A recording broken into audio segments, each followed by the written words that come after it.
Muling naging sentro ng usapan si Kim Chiu matapos niyang diretsahang sagutin ng mga kumakalat na pregnancy rumors tungkol sa kanya. Nauna kasing napansin ng ilang netizens ang pagbabago sa kanyang katawan. Partikular na ang bahagi ng tiyan at puson na naging dahilan para isipin ng ilan na maaaring nagdadalang tao siya.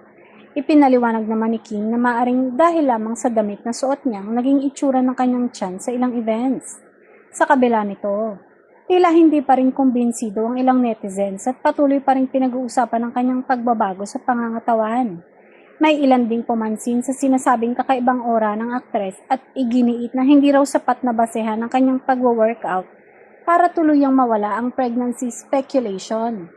Para sa kanila, may mga buntis naman umanong patuloy na nag-exercise at nagbubuhat basta nasa tamang gabay.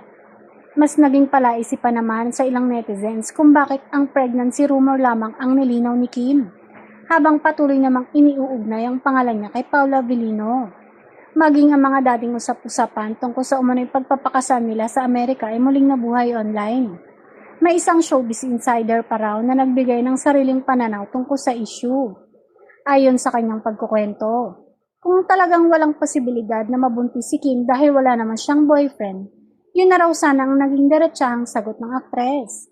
Dahil dito, lalo tuloy naging palaisipan sa ilang nakikisawsaw sa usapin ang tunay na estado ng kanilang relasyon.